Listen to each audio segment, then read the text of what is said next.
In 1938, Hitler's intentions became clear as he began annexing neighboring territories and countries such as Austria and Czechoslovakia. Europe was moving towards a new world war, a war that seemed inevitable between Nazi Germany and Great Britain. The British government, however, was reluctant to go to war with Hitler. Consequently, British intelligence decided to undertake a preemptive strike, aiming to dismantle the Nazi regime from within to prevent the outbreak of a world war. This was one of the most famous and significant intelligence operations in history. Hitler came to power in 1933 after a free and fair election. From the beginning, it was clear that Hitler had grand plans to dominate the world and restore Germany's former glory.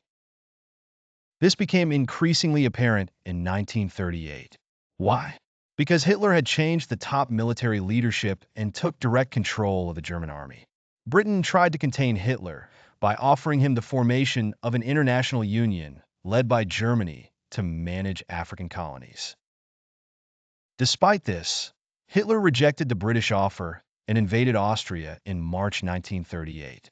He also began preparing to invade Czechoslovakia and announced in May 1938 the mobilization of the Wehrmacht to destroy Czechoslovakia by military force. This led to the resignation of the German Chief of Staff, as an invasion of Czechoslovakia would trigger a world war. British Prime Minister Neville Chamberlain rushed to Germany to meet Hitler twice in September 1938. The outcome was the Munich Agreement and Chamberlain's declaration of peace for our time. In essence, Hitler would do as he pleased and annex Czechoslovakian territories. All this led the British government to task MI6 with a comprehensive assessment of Hitler and the Nazi regime and to develop scenarios for dealing with the Germans. British intelligence was established in 1909 with the primary goal of countering the rise of the German Empire before World War I. Initially, it focused on Germany, but after the war, the main focus shifted to communists and the Soviet Union. With Hitler's rise to power, British intelligence refocused on Germany and Hitler.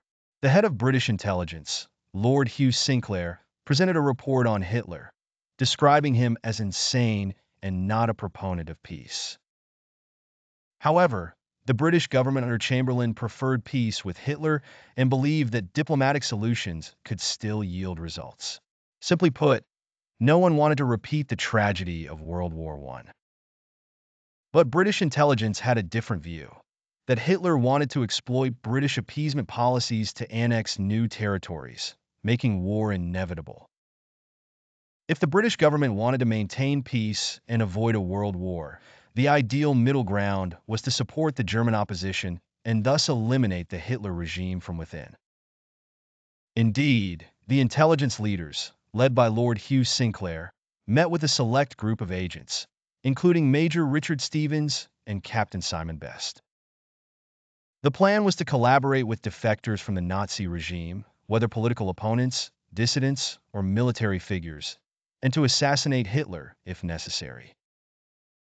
However, the British plan was compromised less than a month later.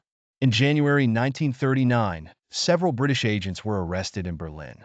The arrested British agent was surprised to encounter a young German officer with a high rank.